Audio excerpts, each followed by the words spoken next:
Do you want me to hold a moment or start letting people in? I think you could start letting people in. I just let one person in since it looked like I had the capability. So, okay.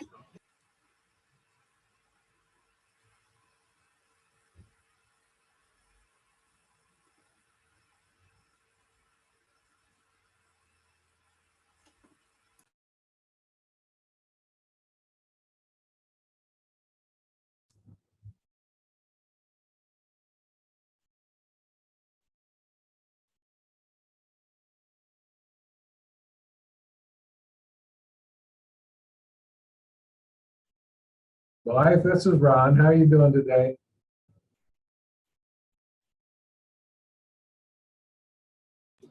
Hello. How are you? I'm doing good, and you? Doing well. We just got off our board call and now we're putting the membership call together. Yes.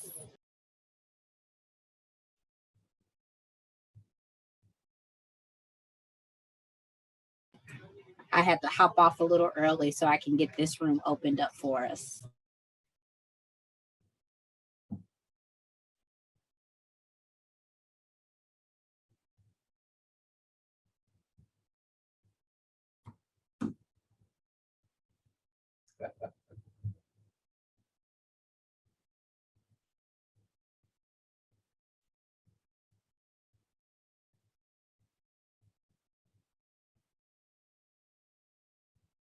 Kendall, how are you doing? Oh, I'm doing good. How about yourself? Good, good. Tammy's doing some great fishing, it sounds like, in Alaska. Well, good for her. Yeah. But it's a lot cooler there. Oh, I bet. Yes. I think our degrees here, we've been hitting the highest, been 106. Yeah, that's what it's supposed to be here today, too. Yeah. Crazy. So trying to stay as cool as we can.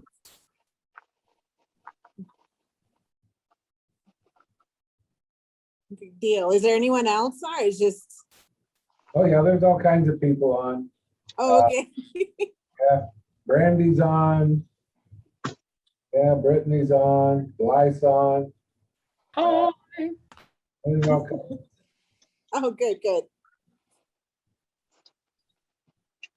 Kendall, are you on? I can kind of see your makeshift picture.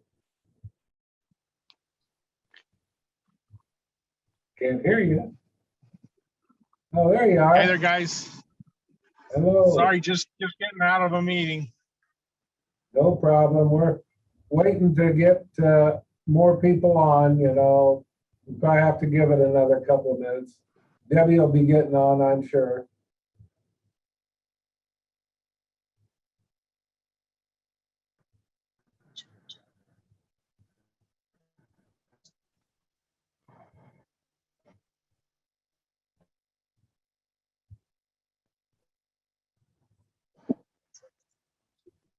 Kendall, did you kind of freeze up there a little?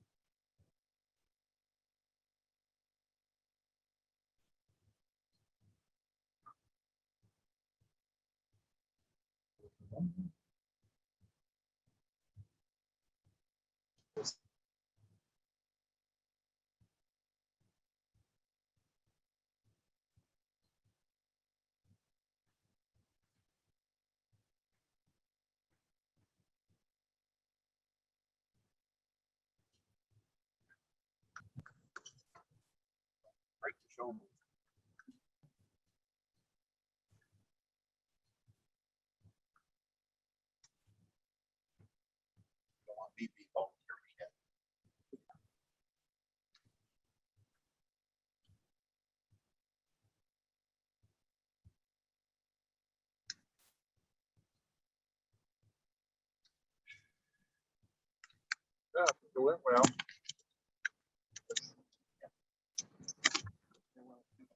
Walk outside and just look like their condition pressure.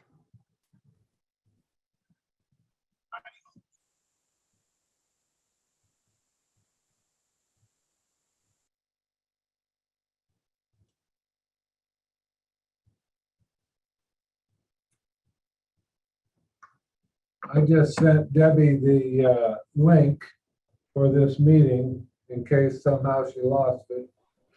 I just sent out a reminder to everybody with the link in it. Good.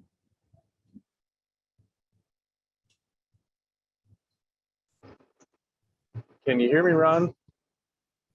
Kendall, I can hear you good. I'm good. I just finally got some headphones set up, though.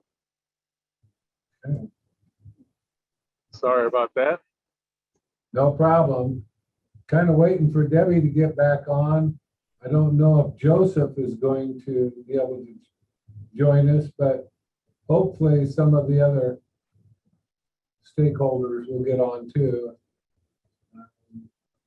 Deb Arbogast, I don't see her on yet, but hopefully she can get on. I see Jared's on. Here's Debbie, see what she wants. Hey, Debbie.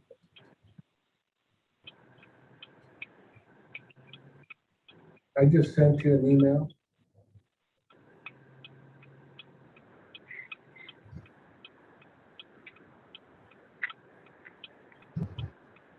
Yeah, the one I just sent you should work.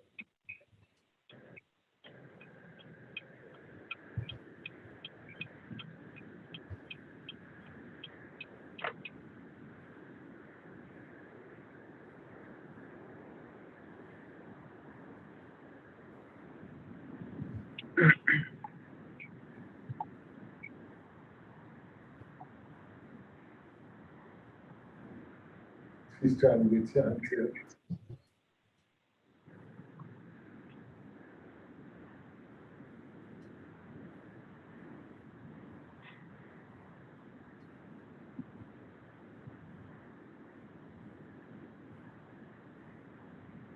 The one I sent you it should be down.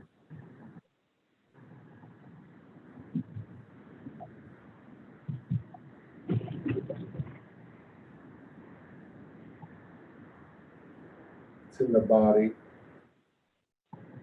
Yeah.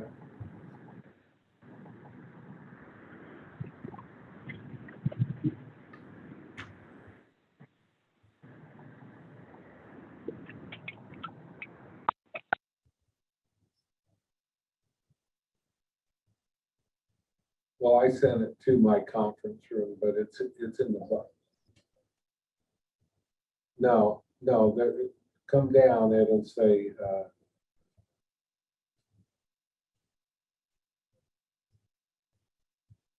down below it. So,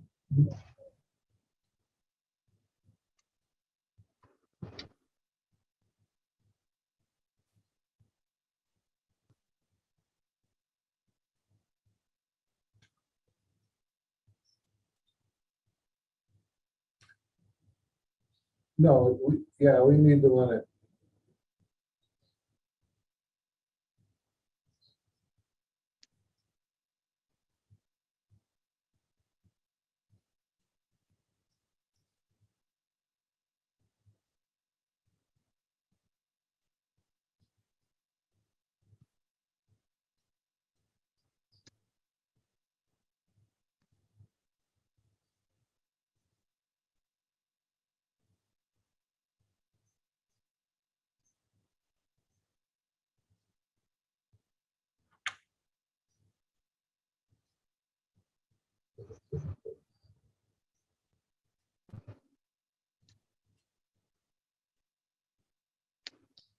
I think it said I-team or something like that. There's somebody from KAI. I'll just. Can somebody send Debbie the link for this meeting? Yeah, I emailed it to her, Ron. She should. It's been sent to her a couple of times. So Julie, you sent it, I sent it, and Christina sent it. It's coming. Okay. It was, I didn't know which one to click on. There were so many sent. You did good, Kendall. Yay, I'm here.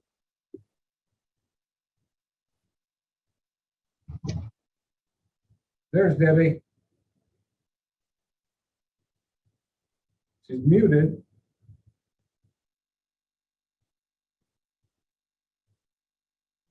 You're muted, Debbie.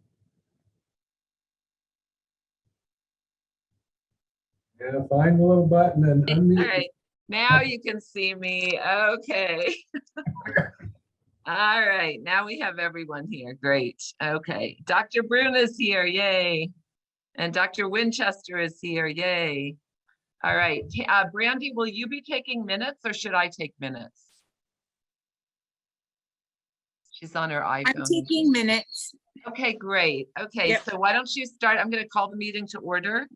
And go ahead. Brandy's going to go ahead and take attendance, and then we'll let Dr. Brun speak.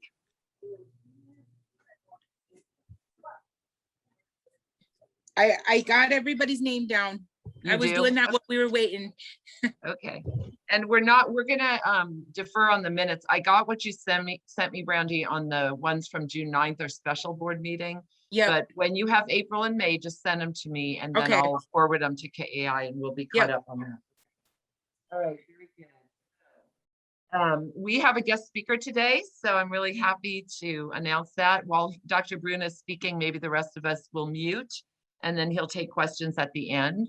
So actually, Ron, I'd appreciate it if you would introduce our guest speaker, because I think you know him better than I do.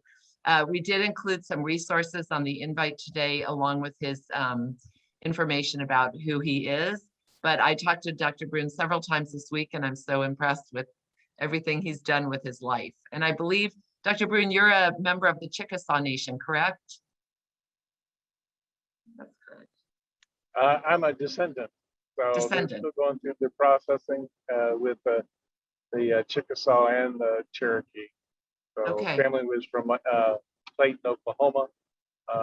And then I live in St. Louis, and my youngest has Down syndrome, and had St. Louis has got a great Down syndrome community. So my wife is like, we're here. You fly every weekend, so Wow. just come home. Yeah, and you do a lot. Dr. Brun does a lot of traveling. So Ron, why don't you go ahead and just introduce Dr. Brun for us, and then we'll let him speak. Thanks, Debbie. Yeah, Dr. Brun contacted U.N.I.T.E last year. And so he was a member last year, and he came over again this year. and continues to be a member and a big supporter of U.N.I.T.E in Indian country. I've had contacts with other people, and as I was mentioning to the board on the earlier call, we'll be contacting Prairie Island for membership.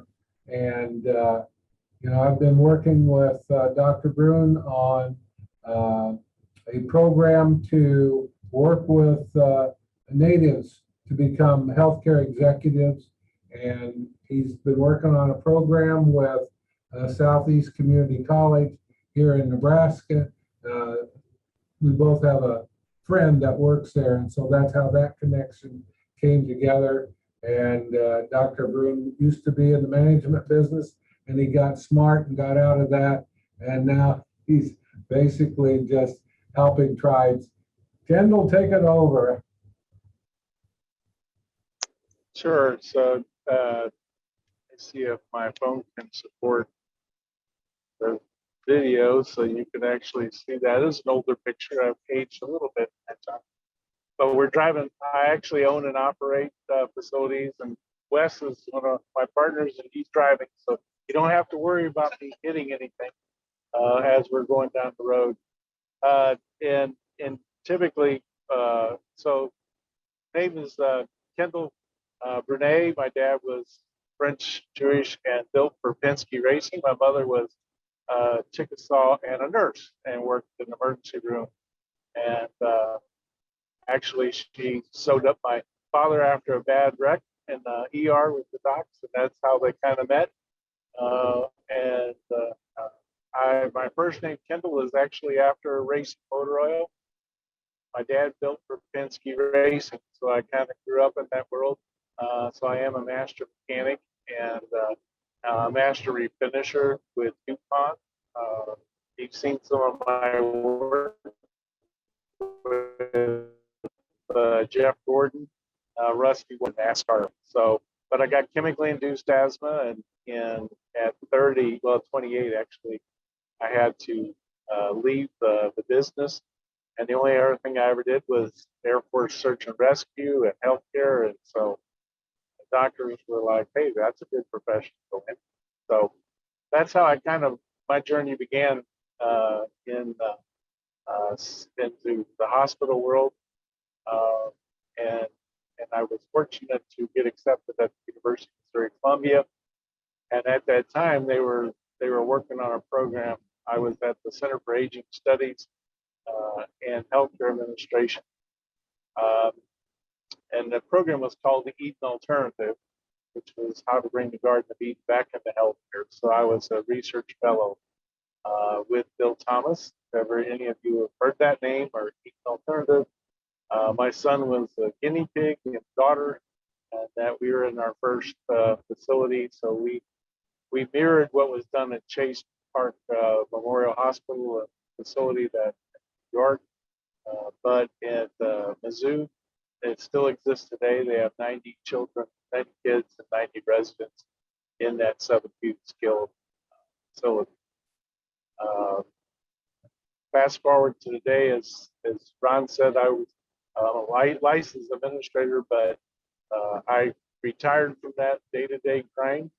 Decided that I was at that time doing a lot of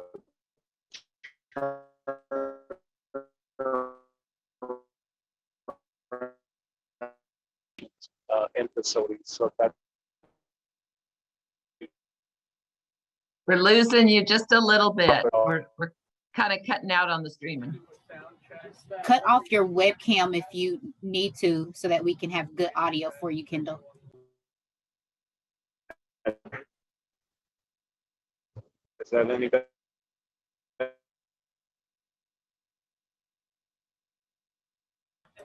You're still going in and out a bit. I'll be out of this valley here in a second. So I'm actually leaving our facility in Nashville, Tennessee. So we're climbing out of the valley, getting to Fort Campbell, you know where that area is.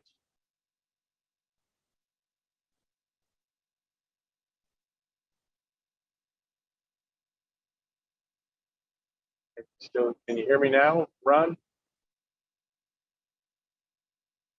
Yeah, we can hear you good, Kendall.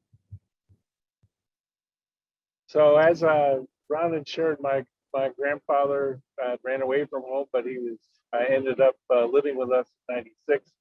And after sharing stories and telling, he told me where she was from, and I ended up writing Governor U.N.I.T.E, who's the chairman of the Chickasaw Nation, and ended up that my grandparents were on the Trail of Tears with his grandparents. So that's kind of where the journey began. And so I serve as a research fellow with the Chickasaw Nation, helping them with public health policy issues with Dr. Parker, and that started the journey for me working with the tribes and kind of professional healthcare administration. I sit on the National Licensure Board for examination of university programs. And so that's the beauty with working with Ron, is that he has facilities, and I can help with the university accreditation. I'm bringing the goal is to bring Southeast program to the Pawnee Nation, the Nebraska Indian College, and then Sitting Bull College, hopefully at the third one. So I'll stop when I get all tribal colleges. So, and then I also am a friend of Rear Admiral Yaki, that was IHS director in that. So, and so I work on establishing MOUs with IHS and the universities to help build out this pathway to healthcare, allied health professional.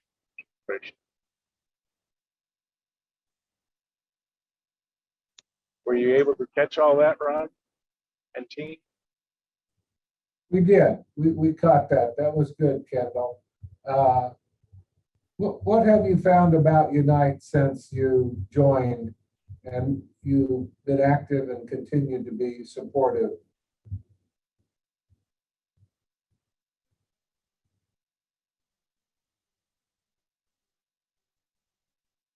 Did we lose you? Talking with Debbie this week,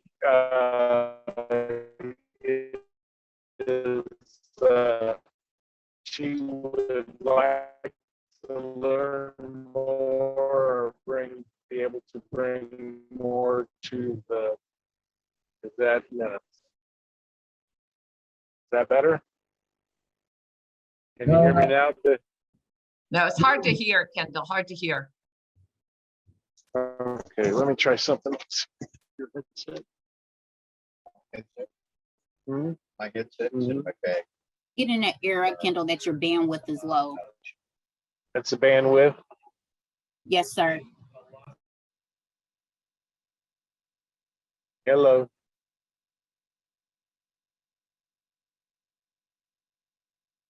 Go ahead and let's see if we can hear you. So, yeah, we're just about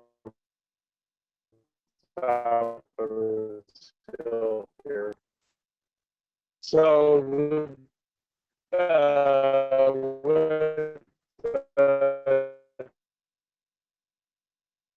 the culture we've lost, and so we work with a variety of different people groups, and that's not only here in the U.S. but abroad. I've been around the world working with different people groups as they work with aging and be culturally significant in the way they care for the elderly, and so in our facility.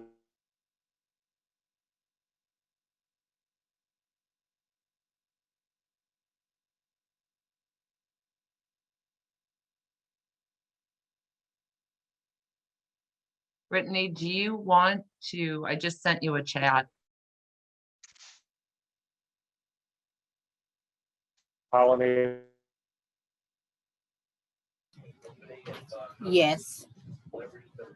Okay, so Dr. Brene, we're having a hard time with hearing you. So I'm wondering if we can go ahead and just do the business part of our meeting. And maybe in about 10 minutes or so, you'd be back in a better place where we could hear you better, because I hate to miss what you're saying right now. Would that be okay?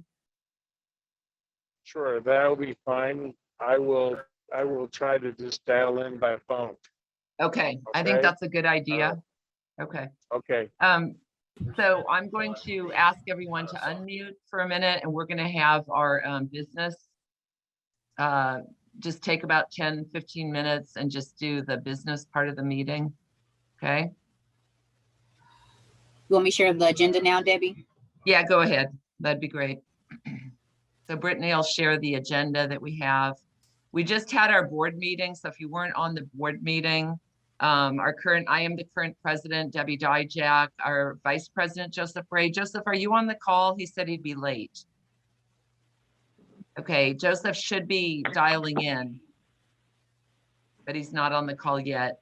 Ron is still our treasurer, Ron Ross, and our secretary is Brandy Moran, who's here, who's on the call, and she's taking minutes today. We do have an opening for a board member, and I'd like to nominate at this time Jared Denton, who's on the call. So we had Lisa Palucci, who's from the Navajo Nation in Northern Arizona. I worked with Lisa last year at Liberty Healthcare, and she was very interested in U.N.I.T.E and was willing to serve on the board, but it looks like she'll be making some changes. And so she had emailed me about a couple of weeks ago and said she would no longer be able to be on the board. And so, Jared, do you want to just take a minute to say, you know, what your credentials are for serving on the U.N.I.T.E board? Okay, sure. Can you hear me okay? I can hear you. Okay, perfect. Yeah, I've been a part of U.N.I.T.E for about a year and a half now, I believe, maybe upwards of 2 years. I work with Ron Ross, and we help manage and consult for a few different Native tribal facilities. And so I just think, you know, being kind of connected with U.N.I.T.E for the last couple of years, I've just seen how they've grown and kind of the vision. I think it would be good to be a part of that and kind of try to help continue to bring along the tribal nursing facility experience and try to express to others what the benefits are, and trying to just continue to grow U.N.I.T.E and network with others as we are able to. And so I'd be excited to not only just to listen in, but also be a part of U.N.I.T E and the board. Does anyone have any questions for Jared? Okay. I'd like to ask if someone would nominate Jared for a position on the board of directors for U.N.I.T E, serving well, Ron, I guess it would be a 1-year term, right? Correct. Okay, so a 1-year term, and my understanding is we're going to have elections again in March of 2022. I will nominate Jared. Okay, is that Tiffany? Yes. Okay. Right, I have a second. This is Brandy. I'll second that. Okay, excellent. All in favor, say aye. Aye. Aye. Anyone opposed to the nomination and bringing on of Jared Denton to our board for U.N.I.T E? Any opposition? Okay, then let's make sure we get it in the minutes that Jared Denton is our new board member, serving through March until our March meeting of 2021 or 2022. All right, very Thank good. you. Okay, congratulations, Jared, and thank you for your willingness to serve. Dr. Brene, are you back on the call? Okay, we have Diane of Membership and State Relationship for Leading Age, and I know she spoke briefly on our board call, but Diane, why don't you say a few words now while we at our membership call?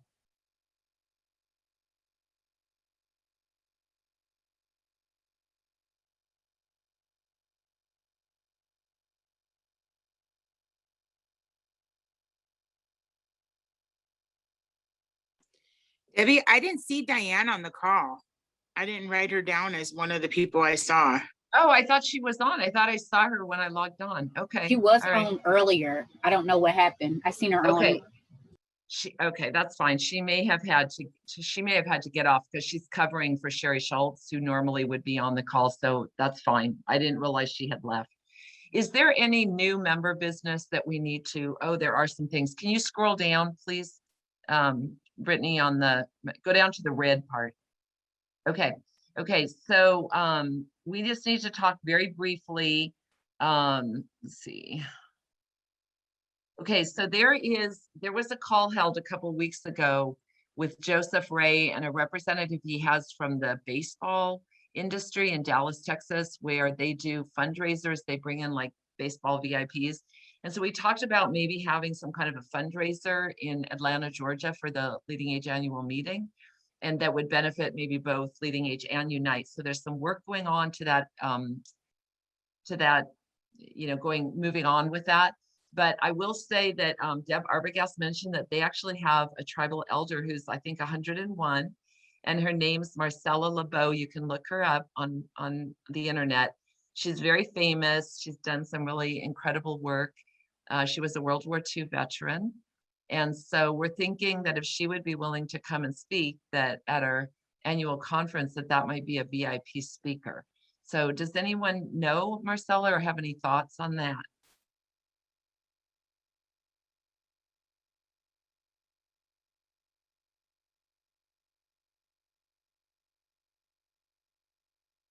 Deb, did you want to say a word? Is Deb on the call?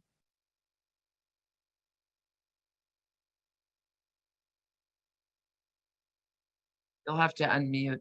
Deb was not on the call, I don't think either. Okay, she was on the board call, but not this. Okay. Does anyone have any strong feelings one way or the other? I mean, if she's willing to come to Atlanta and speak, does anyone have any objections to that or?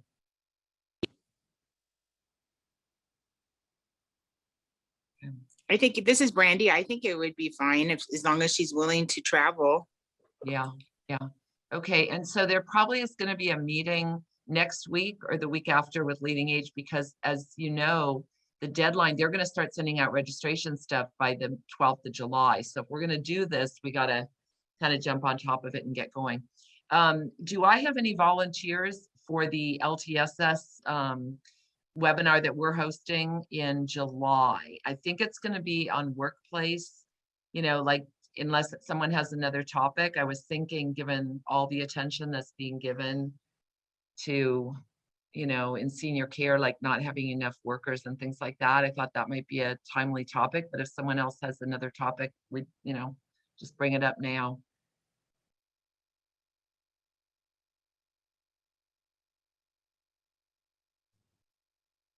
Yeah, but I think workforce is a very appropriate topic at this time. Okay, well, I will need, like I said, I'm starting a new job next week, so I don't know if I'll be out. I will do the PowerPoint for that and coordinate it, but I don't know that I'll be able to speak on that call. So I would ask you to give serious consideration, because I'm going to reach out to everybody to be one of the speakers, especially if you weren't on the call in May. It'd be great if you could volunteer to be on the call in July. I'm thinking administrators, especially because you guys have a pretty good understanding of what's all happening with that. Okay, and then does anyone have any thoughts? So for our presentation in Atlanta, so far we have Ina and Tammy attending. And I think there may have been one other person. We're going to do a presentation on cultural humility. This was something we had put together for 2020, but then of course it was canceled, so we never did present it. So I think the information that we gave to Leading Age in 2020 is attached to the invite. Does anyone have any? So here we are in Atlanta with Leading Age members, and U.N.I.T.E wants to do a presentation on cultural humility. If you were coming to hear that, what would you expect to hear? What would you want to hear? Does anyone have any thoughts on that? So I want to make sure we're covering what people might want to hear. Well, I think what the audience might want to hear is, here's how a tribal facility addresses the culture and why it's easier for the tribal facility. But then how can a non-tribal facility reach out and perhaps improve on their ability to work with different cultures, in particular Native Americans?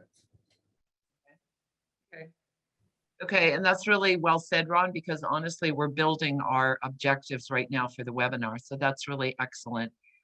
Does anyone have any thoughts, like how that might be broken down onto, other, specific topics that you'd like to make sure we cover? Because I'm going to have to build a PowerPoint. I'll probably be building a PowerPoint for this. And I think for attendees,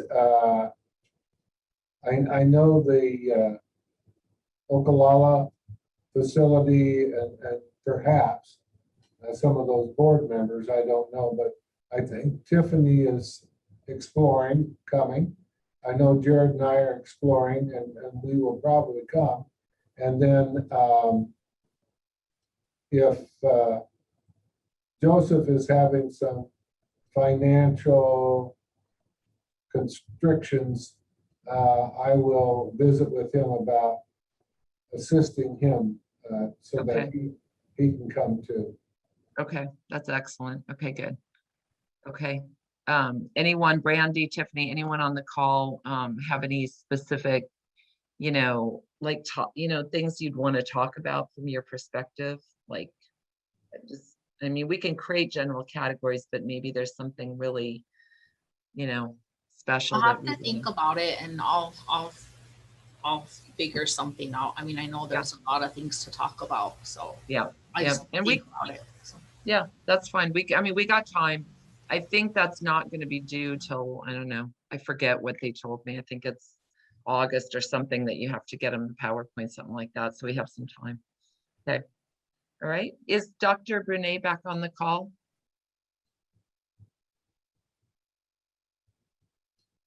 Ron, I don't know if I have his phone number. Do you have his phone number? I think so. Maybe you could text him. Maybe we could text him and see if he's going to be able to, call back in. I'm back. Oh, you are? Okay, good. Okay, I'm going to It's let Dr. you B. go Yeah, ahead yes. and finish. No, We can hear just you now, so realized go ahead. I had to push a *6 so I could unmute myself. Okay. All right. We'll let you go ahead. Hello? Yeah, go ahead, Kendall, and just. Okay. Yep. Yeah, no, I just, there's a wreck right up in front of me. So on top of everything. So we got wreckers now coming all around. So as far as the Chickasaw Nation, I'm not quite sure what was heard before. So I am a descendant. I do work as a research fellow for the Chickasaw Nation. I've been through their orientation and training as a med fellow resident. I do serve as a resident fellow for Meharry Medical College in Nashville, Tennessee. I'm in family medicine. Specialty that I work on is I'm a gerontologist, so it's aging with disabilities and addictions. So federally with IHS and HRSA, I have a tribal impact program working with addictions and the challenges that the tribes face, and so that's and then my side of the component, I really work on the alternative methods of healing and dealing with cultural sensitivities for that, and so I tend to utilize animals, plants, kids, dance, music. So some of the sensitivities, and as you were just describing, Debbie, is what are some of those cultural humility issues, which could be centered around death and dying, religion, faith, family connectivity, some of those aspects that might not be intuitive to surveyors, regulators, or even the greater community. So that's what I work on, and hope to have an impact in my life. So, but as Ron said, I'm working to expand a administrator and training program, because that's one of the challenges facing the tribes is professional, the leadership and then passing the administrative tests. And so my goal is to expand the healthcare administration and allied health professions to the tribal colleges, and then work with a tribal care provider like Ron or others that are looking to participate in CMS, Medicare, Medicaid, if they're 638 tribe, other intermediaries that provide support and care. So that's kind of my personal passion right now. I do own and operate, so owning and operating the facilities does give me the financial flexibility so that I can do this research and I can travel. From a not-for-profit standpoint, I am the chairman of Rise Veteran Foundation, which is a Native American veteran foundation, and so one of our corporate partners is Southwest Airlines, and so I sit on their advisory board, and we recycle, rehab, and create adaptive and therapeutic arts out of the leather and plastic parts. So we have done that with facilities, whether in the VA or outside the VA system across the U.S. And I have some native artisans that actually work on producing the handbags and the products for me. So, and as you can imagine and know, that with different tribes you use different colors and they do different styles and have different meanings, that they work on communicating that. And so I do travel a lot. As Ron said, last year I flew 118 times, or a year before. Under COVID, I only flew 6 times. So this year we're ramping that back up and getting back out on the road. So does that give you a little snapshot of who I am, Debbie? Yes, and so Dr. Brunet, yes, I think your voice was a little hard to hear. I think you might have moved away from the speaker a little bit, but it picked up again. So just so you know. Just stay where I'm at. Yeah, it's easier Okay. to hear you. So could you talk a little bit more about the Eden alternative and just that whole piece? Because one of the things you just mentioned, and we may want to cover this in our annual, if we do a presentation in Atlanta, is this whole idea of like regulators. So when I worked at Archie Hendricks, we had the federal surveyors come out. They don't always like understand all the nuances in a tribal nursing home, and maybe that could be like a topic that could be discussed. I don't know if you have any thoughts on that, because there's a lot of uniqueness. I mean, every nursing home should be person-centered, but in the tribal nursing homes, because of their location and staffing and all sorts of other issues, there's just some nuances that are different. And I don't think the surveyors always acknowledge that. They don't know how to. I think they're not quite sure how to really, like, how do I stick to the regulations but still understand the nuances? Can you talk on that briefly? Sure. Yeah. So as like today, I know. And today we had I was working with the commissioner of health, mental health, and substance abuse for the state of Tennessee, because regulators they more than likely have never been in the field, have never been an administrator, or many times never been a nurse. So they've not really experienced that frontline care. So in my career for 35 years, I was fortunate to start off with being at the Center for Aging Studies, and actually we actually got the grant to write the book, The Eden Alternative. So you can do Eden, EDENALT.org, and you'll be able to see a history and background of the Eden Alternative. and that basically was, it was not started by Dr. Thomas, as many people always associate with. It was started by his wife, Judith Thomas, and she was a speech therapist working in a nursing home. And she found that if she took her birds, talking birds, to a facility, and if she was working with senior clients that were aphasic or post-stroke or having some language issues, if she brought in the birds or the dogs and the cats, the people would open up and they would talk about the birds, about their past history, what pets they used to have, if they were farmers, what kind of animals that they would raise. And so literally out of therapy was where the Eden Alternative began. And Bill, he was actually emergency room physician, and his wife would say, I would like you to come out to Chase and actually see how we could improve care.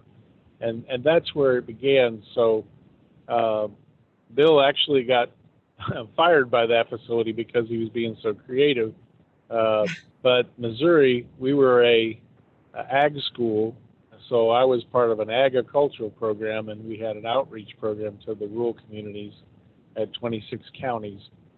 And so dealing with animals and plants and raising them was really a very natural process for those rural facilities. And so thus we were able to write the first book, The Eden Alternative. It was through the Center for Project Life, and dealing with mental health and developmentally disabled and how we could raise animals and plants. And so we started a child care program at our facility and raised animals on our campus because we had 10 acres and we could do that. So we really had a fun time integrating a life that most of the people had because they were farmers and they were used to raising their own vegetables. But we had to fight the state because the state was like, it's not FDA approved or stamped, for safe consumption. I'm like, it's right out of the garden. There's no insecticides or anything that's sprayed on here. We put coffee grounds on it, just like my grandfather always did. So we ended up working with a grant directly with the state to try to literally allow us to be able to bring very natural processes into a facility. And it was a fight all the way. So I think, Debbie, you just have to create those partnerships of saying, this is what we're about. Here's why we're going to do it, and we will check the outcomes. So the first fight was, if I'm adding cats and animals and birds, their infections are going to transfer over. And this was, of course, pre-COVID, where we know viruses can pass from animal to human. And you're going to have an infection rate. Well, we got an NIH grant that we actually assessed it, and our infection rate was 50% less than the state's average. And so they were like, well, maybe there's something to us. So we literally had to prove everything as we went along. Our residents didn't lose weight. Our residents actually gained weight because they were eating the fresh vegetables and product out of the gardens. We had to do geriatric depression scales to see if our residents were happier because we were adding these interventions. And that eventually got the NIH study and SAMHSA studies proved that you were less likely to be depressed, you were less likely to go in the hospital, you were less likely to have infections. And then once that got proved, we were basically on the road to share it within facilities. And it's in over 3,000 facilities now and worldwide. So I've implemented the programs in China, South Korea, Costa Rica, Nicaragua, Honduras, Hawaii. So we've just kind of spanned the globe with principles of Eden. I did share my one book on resident-centered management and how it has an impact. I sent it to Debbie so she can share it out as free to everybody here, and I can send out more stuff. It's just, I don't want to inundate with everybody with tons of stuff, but we just finished publishing a book in Australia because I wrote a publication there on indigenous aging, and so all of the tribes in Australia picked it up, and so we just finished a book there, got it published. And then one in Africa, because of the tribes in Africa, they picked it up. And then we just have a book that was approved by China, which was no easy feat, to look at the different tribes of China and indigenous aging. So, so it's been a blessing. No career path. It just kind of evolved. As yeah, we say, thank the you. creator's guiding it. Thank you for sharing that. Does anyone have any specific, did you ever work with the GWEPs or the Geriatric Education Centers? Any contact with them at all throughout your career? Sure, over the years, WEC and then AHACs, and there's lots of different names, different groups. We partnered early on because of my relationship with the University of Arizona, with the GWEP there, with Dr. Mindy Fain at the University of Arizona and Dr. Jane Moeller. So they were early partners with U.N.I.T E. I don't know if you know either one of them. I don't. Okay. All right. Any questions for Dr. Brene? I apologize for pronouncing your name wrong. No, that's okay. It's pronounced many ways. That's why I go by Dr. B. Yeah. And then the other aspect is I work on pollinator programs. So we actually, I have a ribbon vest that I wear, and I have a bee symbol on a medicine wheel, because I do believe we got to heal the earth in many ways. Okay. Does anyone have any questions for Dr. B? Any questions or comments, thoughts, ways we can partner together? Tiffany? No, I don't have anything right now. Okay. All right. Anyone else? Did you want to mention, Dr. B, about your the work you're doing with the veterans? We have a few minutes. Okay. So I am the chairman, co-founder of a Rise Veteran Foundation, which is an American Indian veteran organization, and we have facilities and rehab sites at major bases, and we utilize our leather and horticulture programs and activity programs to create therapeutic interventions for veterans that are suffering from PTSD or just in plain rehab. We use the leather to create craft kits. We've got 36 different craft kits, and send those to VA hospitals with directions. With the leather already kind of cut down, they just have to put it together. So it could, if you do a riseveteranfoundation.org, you'll see some of the different products. And last year we were able to get those. We create the kits, we get grant funding to create the kits, and then we send them out to VA hospitals to work in their rehab process.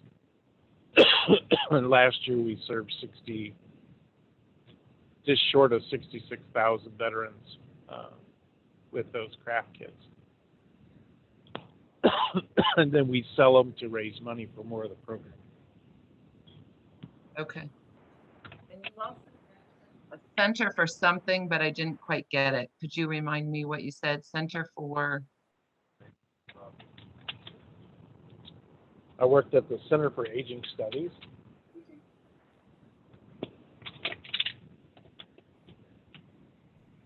I can send links out to all this stuff to our membership. So, okay. Anything else you'd like to say before we wrap up?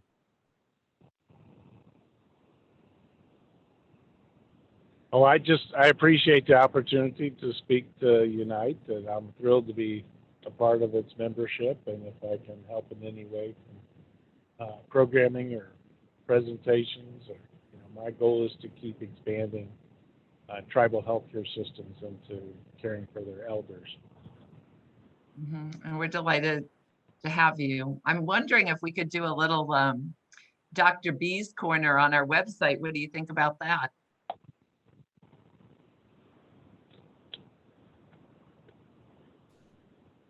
I would be glad to do that. I have 5 doctoral students that are just assigned to me from University of North Texas. Yeah, that would be really great. We could showcase you as our member and then have you do like a little, something there that could feed in on a monthly basis. That would be awesome. Okay, really good. And then I would ask you all to keep my mom in your prayers. My mother fell. She is 87. She lives in Tucson and she lives at home alone. And she was very resistant to using a walker. And so night before last, she had a bad fall and fractured her right hip. So she had surgery last night and I'm kind of waiting to hear from the hospital now. But anyway, it's always stressful, always difficult. So anyway, thank you all for being on today's call. And Dr. Brunade, especially thank you for what you shared today. I appreciate that. Kendall, thank you. Appreciate This is, the opportunity. you bet. Thanks, Kendall. Okay, bye-bye, everyone. Anytime, Ron. Okay. Okay, Thanks thank to your you. mom, Debbie. Thank you. Thank you. Thanks, Tiffany. Appreciate that. Okay. Yeah. Bye. Bye-bye.